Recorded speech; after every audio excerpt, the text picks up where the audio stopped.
Bonjour à tous, ici Christophe Triganov. Je vous propose aujourd'hui d'attaquer une thématique ambitieuse, à savoir, est-ce qu'il est important d'être un beau gosse pour pécho de la bonasse? C'est vrai ça. Quand vous allez sur un site de séduction, quelconque, n'importe lequel, que vous regardez un peu les conseils de base, ils vont vous dire le physique ça sert à rien, ce qui est important c'est la confiance en soi. Certes, mais si vous allez voir d'autres meufs, que vous leur posez la question en rencard par exemple, quels sont les critères importants d'un mec séduisant, elles vont vous répondre qu'il soit beau gosse, qu'il ait du charisme et qu'il ait l'intelligence. Bonjour madame. Donc, à savoir, mademoiselle. Ok, on prie ça, c'est cool. Donc, je vous propose une expérience là maintenant. Imaginez Gérard Depardieu, Vincent Cassel. Est-ce que vous pouvez là maintenant imaginer dans votre tête une version d'eux-mêmes, mais moche? Vous y arrivez? C'est très simple en fait, il suffit de l'imaginer avec les yeux un peu pochés, une barbe, une gueule de lendemain de soirée, et c'est bon, vous l'avez votre version de Depardieu moche. Par contre, prenez une nana comme Eva Green, au contraire Megan Fox. Est-ce que là dans votre tête vous arrivez à l'imaginer elle en moche? Non, c'est déjà beaucoup plus compliqué. Faudrait vous imaginer que 50 mecs lui sont passés dessus et qu'elle a tronché 20 litres de rhum à elle tout seul. Ce qu'il faut savoir, c'est qu'il y a une grande différence fondamentale entre la perception d'un beau gosse d'une fille et d'un mec.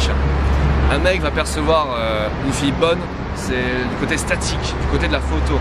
Si je vous montre une photo d'une meuf trop bonne en photo, vous la trouverez trop jolie. En réalité, ce sera pareil, vous la trouverez trop jolie. Pour une fille, ce sera un peu plus subtil. Vous lui montrez une photo d'un mec en statique, ça va lui faire ni chaud ni froid, à part exception des très très beaux gosses qui arrivent vraiment à maîtriser leur langage du corps sur une photo. Mais la plupart du temps, c'est non.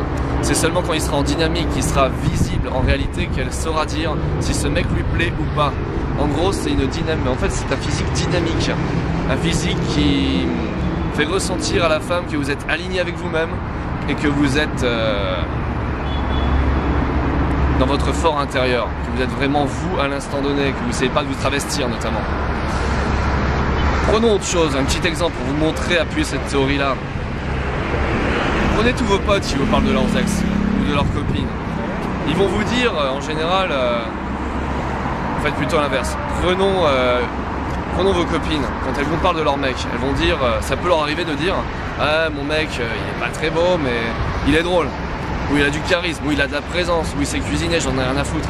Par contre, vous demandez à un mec ce qu'il pense à nana, vous l'entendrez jamais dire ouais, ma meuf elle est moche, mais elle est sympa, ou elle sait faire la cuisine.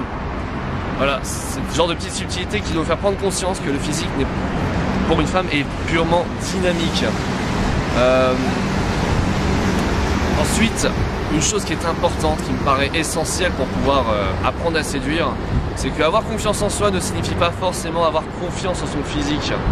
Je vais même vous dire quelque chose, l'incertitude c'est ce qu'il y a de pire, c'est vraiment un repoussant pour les meufs. Pourquoi?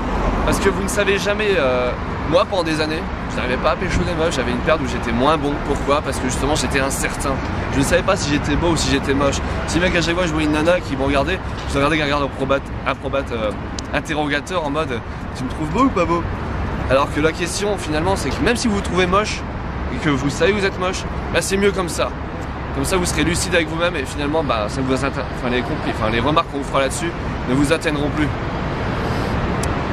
Pour prendre ma propre expérience, je vais vous citer un truc. Quand j'étais au lycée, on m'a élu au suffrage universel le mec le plus moche de ma classe. 100% vrai.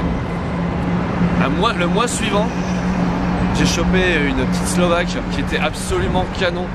Alors, le truc qui a fait que je la chope, c'est parce qu'elle parlait anglais, donc j'ai dû faire un effort de parler anglais, et si bien que je ne me concentrais pas sur mon physique pour la première fois de ma vie. Et c'est comme ça que j'ai compris la chose suivante, c'est que moche ou pas moche, on s'en bat les couilles. Ce qui compte, c'est d'être soi, être inter, et au fond, c'est être lucide envers qui on est. Voilà. Bonne soirée. C'est mieux de rester plus longtemps avec la fille et prendre son numéro et de se faire comme un voleur.